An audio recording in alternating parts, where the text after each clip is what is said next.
Hello, ಕರ್ನಾಟಕದ ಸ್ಪರ್ಧಾರ್ಥಿಗಳಿಗೆ ನಮಸ್ಕಾರಗಳು.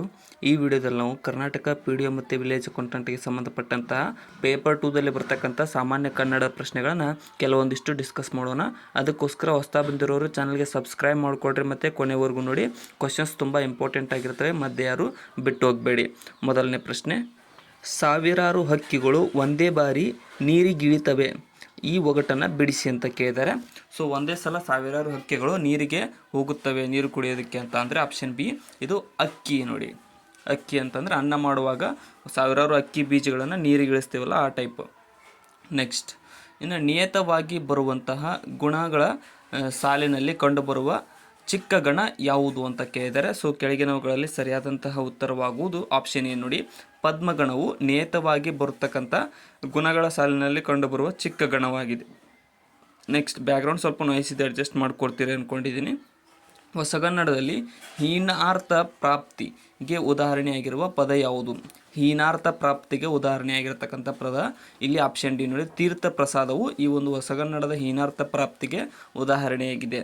Next questions ಇದೇ ಟೈಪ್ ಬರ್ತವೆ ಎಕ್ಸಾಮ್ದಲ್ಲಿ, ಯಾರು ನೆಗ್ಲೆಕ್ಟ್ ಮಾಡೋಕೆ ಹೋಗ್ಬಿಡ್ರಿ.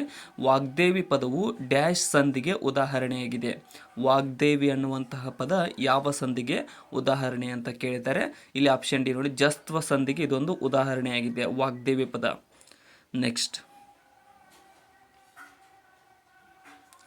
ಇನ್ನು ಈ ಲೇಖನ ಚಿಹ್ನೆಯು ಯಾವುದು ಅಂತ ಕೇಳಿದ್ದಾರೆ. ಸೊ ಅಲ್ಲಿ ಒಂದು ಚಿಹ್ನೆ ತೋರಿಸಿದ್ದಾರೆ. ಸೊ ಅದು ಯಾವ ಲೇಖನ ಚಿಹ್ನೆಯಾಗಿದೆ ಅಂತ ಕೇಳಿದ್ದಾರೆ. ನೋಡಿ, ಇಲ್ಲಿ ಸರಿಯಾದಂತಹ ಉತ್ತರವಾಗುವುದು ಆಪ್ಷನ್ ಬಿ. ನೋಡಿ, ಉದ್ಧರಣ ಚಿಹ್ನೆ. ಇದು ಉದ್ಧರಣ ಚಿಹ್ನೆಯಾಗಿದೆ. ಇನ್ನೂ ಯಾರು ಸಬ್ಸ್ಕ್ರೈಬ್ ಮಾಡಿಲ್ಲ ಅಂದರೆ ಸಬ್ಸ್ಕ್ರೈಬ್ ಮಾಡಿಕೊಡ್ರಿ. ಡೈಲಿ ಬರ್ತಾ ಇರ್ತಕ್ಕಂಥ ಈ ಸಿರೀಸ್ನ ನೋಡ್ತಾ ಇರಿ. ಇನ್ನು ಇಬ್ಬರು ಎಂಬ ಪದ ಯಾವ ವಾಚಕವಾಗಿದೆ? ಇಬ್ಬರು ಅನ್ನುವಂತಹ ಪದ,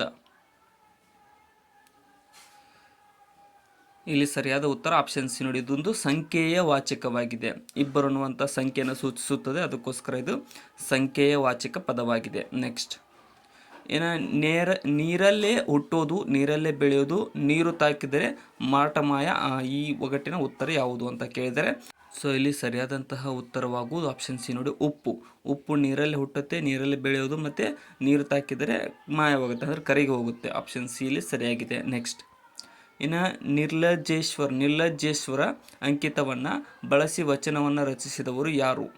ನಿರ್ಲಜ್ಜೇಶ್ವರ ಅನ್ನುವಂಥ ಅಂಕಿತ, ಆಪ್ಷನ್ ಡಿ. ನೋಡಿ, ಸಂಕವ್ಯ ಅವರು ನಿರ್ಲಜ್ಜೇಶ್ವರ ಅನ್ನುವಂಥ ಅಂಕಿತವನ್ನು ಬಳಸಿ ವಚನವನ್ನು ರಚಿಸಿದವರಾಗಿದ್ದಾರೆ. ನೆಕ್ಸ್ಟ್ ಕ್ವಶನ್, ಇನ್ನು ಮಕರಂದ ಪದದಲ್ಲಿರುವ ಅನುಸ್ವಾರದ ಧ್ವನಿಯನ್ನು ಗುರುತಿಸಿ.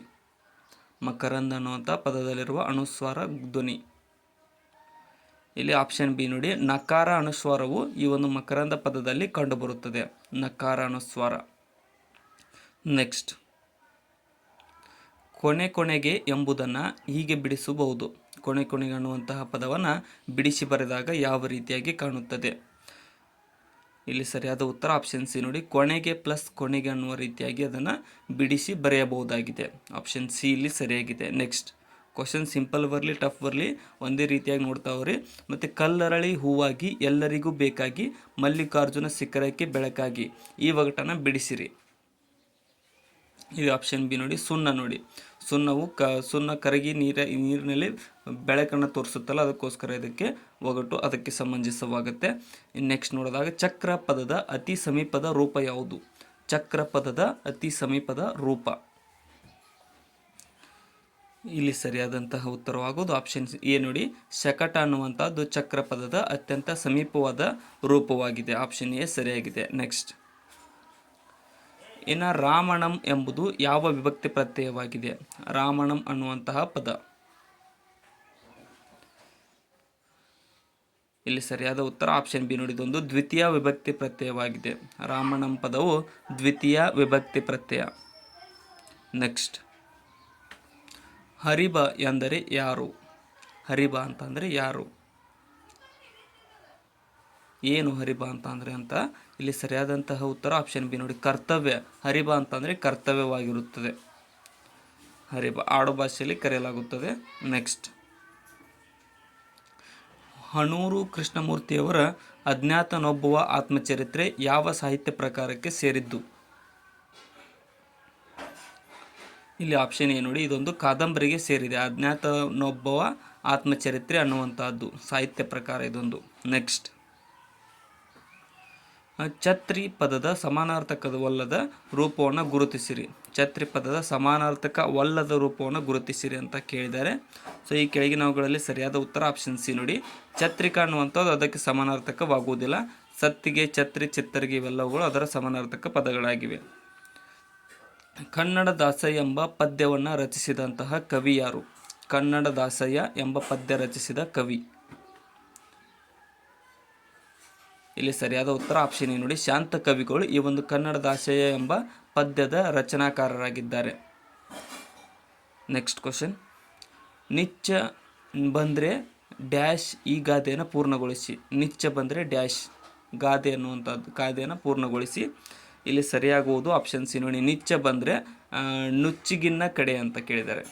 ನುಚ್ಚಿಗಿನ್ನ ಕಡೆ, ಆಪ್ಷನ್ ಸಿ ಸರಿಯಾಗುತ್ತೆ. ನೆಕ್ಸ್ಟ್, ಇನ್ನು ದ್ರಾವಿಡ ಭಾಷೆಗಳ ಮೊದಲ ತುಲನಾತ್ಮಕ ವ್ಯಾಕರಣವನ್ನು ಬರೆದವರು ಯಾರು?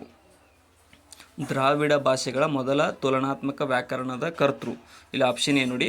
ರಾಬರ್ಟ್ ಕಾಲ್ಡ್ವೆಲ್ ರವರು ಈ ಒಂದು ದ್ರಾವಿಡ ಭಾಷೆಗಳ ಮೊದಲ ತುಲನಾತ್ಮಕ ವ್ಯಾಕರಣವನ್ನು ಬರೆದವರಾಗಿದ್ದಾರೆ. ನೆಕ್ಸ್ಟ್, ಇನ್ನು ಸಂಸ್ಕೃತ ಮತ್ತು ಪ್ರಾಕೃತ ಮೂಲವಲ್ಲದ ಕನ್ನಡದ್ದೇ ಆದಂತಹ ಛಂದಸ್ಸು ಯಾವುದು? ಸಂಸ್ಕೃತ ಮತ್ತು ಪ್ರಾಕೃತ ಮೂಲವಲ್ಲದ ಕನ್ನಡದ್ದೇ ಆದ ಛಂದಸ್ಸು. ಇಲ್ಲಿ ಆಪ್ಷನ್ ಸಿ ನೋಡಿ. ಅಂಶ ಛಂದಸ್ಸು ಸಂಸ್ಕೃತ ಮತ್ತು ಪ್ರಾಕೃತವಲ್ಲದ ಮೂಲವಲ್ಲದ ಕನ್ನಡದ್ದೇ ಆದ ಛಂದಸ್ಸಾಗಿದೆ. ಆಪ್ಷನ್ ಸಿ ಸರಿಯಾಗಿದೆ. ನೆಕ್ಸ್ಟ್, ಒಂದೊಂದು ಕವನವು ಭರವಸೆ ವ್ಯವಸಾಯ ಅಜ್ಞಾತದ ತಳಕ್ಕಿಳಿದು ಬಂದವನ ಭಾಗ್ಯ. ಈ ಕವಿತೆ ಸಾಲುಗಳ ಕವಿ ಯಾರು? ಇಲ್ಲಿ ಆಪ್ಷನ್ ಡಿ ನೋಡಿ. ಬಿ ಸಿ ರಾಮಚಂದ್ರ ಶರ್ಮರವರು ಈ ಒಂದೊಂದು ಸಾಲುಗಳು ಕವನವು ಭರವಸೆ ವ್ಯವಸಾಯ ಅಜ್ಞಾತದ ತಳಕ್ಕಿಳಿದು ಬಂದವನ ಭಾಗ್ಯ ಅನ್ನುವಂಥ ಕವಿತೆಯ ರಚನಾಕಾರರಾಗಿದ್ದಾರೆ. ಇನ್ನು ಪ್ಲೀಸ್ ಕಮ್ ಪದಪುಂಜದ ಒಟ್ಟು ಅರ್ಥವನ್ನು ನೀಡುವ ಕನ್ನಡ ರೂಪ ಯಾವುದು? ಇಲ್ಲಿ ಸರಿಯಾದ ಉತ್ತರ ಆಪ್ಷನ್ ಬಿ ನೋಡಿ. ದಯವಿಟ್ಟು ಬನ್ನಿ ಅನ್ನುವಂತಹ ಒಂದು ಅರ್ಥವನ್ನು ನೀಡುತ್ತದೆ. ಪ್ಲೀಸ್ ಕಮ್ ಅನ್ನುವಂಥದ್ದು ಇಂಗ್ಲೀಷ್, ದಯವಿಟ್ಟು ಬನ್ನಿ ಎಲ್ರಿಗೂ ಗೊತ್ತೇ ಇದೆ, ಇದು ಸಿಂಪಲ್ ಆಗಿದೆ. ನೆಕ್ಸ್ಟ್, ಸೂಚನೆ ಕವಿಗಳನ್ನು ಅವರ ಕಾವ್ಯನಾಮಗಳೊಂದಿಗೆ ಹೊಂದಿಸಿರಿ ಅಂತ ಕೇಳಿದ್ದಾರೆ. ಸೊ ಇಲ್ಲಿ ನೋಡಿ, B M Srikantaiah. So B M ಶ್ರೀಕಂಠರವರ ಕಾವ್ಯನಾಮ ಶ್ರೀಯಾಗಿದೆ. ಇನ್ನು ಬೆಟಗೇರಿ ಕೃಷ್ಣ ಶರ್ಮರವರ ಕಾವ್ಯನಾಮ ಯಾವುದಪ್ಪ ಅಂದ್ರೆ ಆನಂದ ಕಂದ. ಇನ್ನು ರಂಶ್ರೀ ಮುಗುಳಿರವರ ಒಂದು ಕಾವ್ಯನಾಮ ಯಾವುದು ಅಂದ್ರೆ ರಸಿಕರಂಗ. ಇನ್ನು ದೊಡ್ಡ ರಂಗೇಗೌಡರದ್ದು ಮನುಜ ಕಾವ್ಯನಾಮಗಳು. ಆಪ್ಷನ್ ಸಿ ಸರಿಯಾಗತ್ತೆ ಇಲ್ಲಿ. ನೆಕ್ಸ್ಟ್, ಇನ್ನು ಸಹಜವಲ್ಲದ ಘಟನೆಗಳನ್ನು ವಿವರಿಸುವಾಗ ಬಳಸುವಂತಹ ಸರಿಯಾದ ಪದ ಯಾವುದು? ಇಲ್ಲಿ ಆಪ್ಷನ್ ಎ ನೋಡಿ. ನಾಟಕೀಯ ಪದವನ್ನು ಬಳಸಲಾಗುತ್ತದೆ. ಸಹಜವಲ್ಲ ಅಂತ ಅಂದರೆ ನಾವು ನಾಟಕ ಆಡ್ತಿದ್ದಾನೆ ಅಂತ ಕರಿತೀವಿ, ನಾಟಕೀಯ. ನೆಕ್ಸ್ಟ್, ಮಾರಯ್ಯ ಪ್ರಿಯ ಅಮರೇಶ್ವರಲಿಂಗ ಈ ಅಂಕಿತ ಬಳಸಿದವರು ಯಾರು? ಮಾರಯ್ಯ ಪ್ರಿಯ ಅಮರೇಶ್ವರಲಿಂಗ. ಸರಿಯಾದ ಉತ್ತರ ಆಪ್ಷನ್ ಬಿ ನೋಡಿ. ಐದಕ್ಕಿ ಲಕ್ಕಮ್ಮರವರು ಈ ಒಂದು ಮಾದಯ್ಯ ಪ್ರಿಯ ಅಮರೇಶ್ವರಲಿಂಗ ಅಂಕಿತವನ್ನು ಬಳಸಿದವರಾಗಿದ್ದಾರೆ. ಕನ್ನಡ ಬರವಣಿಗೆಯಲ್ಲಿ ಕಾಣುವ ಪ ಮತ್ತು ಫ ಉಚ್ಚಾರಣೆಯಲ್ಲಿ ಕೇಳಿಬರುವುದು ಯಾವುದು? ಪ ಮತ್ತು ಫ. ಇಲ್ಲಿ ಆಪ್ಷನ್ ಎ ನೋಡಿ. ಪ ಫ ಪ ಅನ್ನುವಂಥದ್ದು ಕೇಳಿಬರುತ್ತೆ. ಆಪ್ಷನ್ ಎ ಸರಿಯಾಗಿದೆ ಇಲ್ಲಿ. ನೆಕ್ಸ್ಟ್, ಭಿನ್ನವಾಗಿ ಉಳಿದ ಪದವನ್ನು ಗುರುತಿಸಿರಿ. ಕೆಳಗಿನವುಗಳಲ್ಲಿ ಭಿನ್ನವಾದ ಪದ.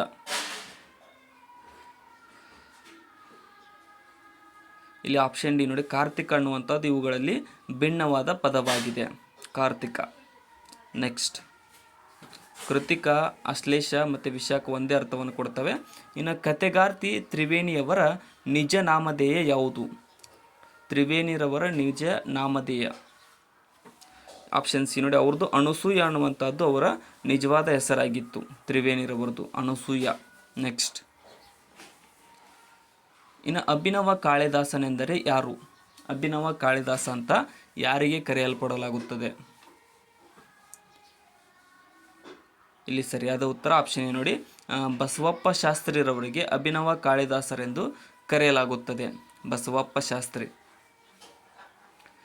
ಆಚೆ ಈಚೆ ಎಂಬುದು ನಾಮಪದದ ಪ್ರಭೇದಕ್ಕೆ ಸೇರಿದೆ. ಯಾವ ನಾಮಪದಕ್ಕೆ ಸೇರಿದೆ ಆಚೆ ಈಚೆ ಅನ್ನುವಂಥದ್ದು? ಇಲ್ಲಿ ಸರಿಯಾದ ಉತ್ತರ ಆಪ್ಷನ್ ಬಿ ನೋಡಿ. ಇದು ದಿಗ್ವಾಚಕ ನಾಮಪದಕ್ಕೆ ಸೇರಿದ್ದಾಗಿದೆ. ಆಚೆ ಈಚೆ ಅನ್ನುವಂತಹ ಪದ ದಿಗ್ವಾಚಕ. ಇನ್ನು ಹೂವಾಡಿಗ ಎಂಬ ಪದದಲ್ಲಿನ ಅಡಿಗ ಪದದ ವಿಶೇಷತೆ ಯಾವುದು? ಹೂವಾಡಿಗ ಅನ್ನುವಂತಹ ಪದದಲ್ಲಿನ ಅಡಿಗ ಪದ. ಇಲ್ಲಿ ಸರಿಯಾದ ಉತ್ತರ ಆಪ್ಷನ್ ಎ ನೋಡಿ, ಇದೊಂದು ತದ್ದಿತ ಪ್ರತ್ಯಯವಾಗಿದೆ. ತದ್ದಿತ ಪ್ರತ್ಯಯ ಹೂವಾಡಿಗ ಪದದ ಅಡಿಗ ಪದ. ಐ ಔಗಳು ಡ್ಯಾಶ್ ಅಕ್ಷರಗಳು. ಐ ಔಗಳು ಯಾವ ಅಕ್ಷರಗಳು? ಇಲ್ಲಿ ಸರಿಯಾದಂತಹ ಉತ್ತರ ಆಪ್ಷನ್ ಸಿ ನೋಡಿ, ಇದೊಂದು ಸಂಧಿ ಅಕ್ಷರಗಳಾಗಿವೆ. ಐ ಔ ಅನ್ನುವಂಥಗಳು ಸಂಧಿ ಅಕ್ಷರಗಳು. ನೆಕ್ಸ್ಟ್, ಪುಲಿಗೆರೆಯ ಇಂದಿನ ಹೆಸರೇನು? ಪುಲಿಗೆರೆಯ ಇಂದಿನ ಹೆಸರು.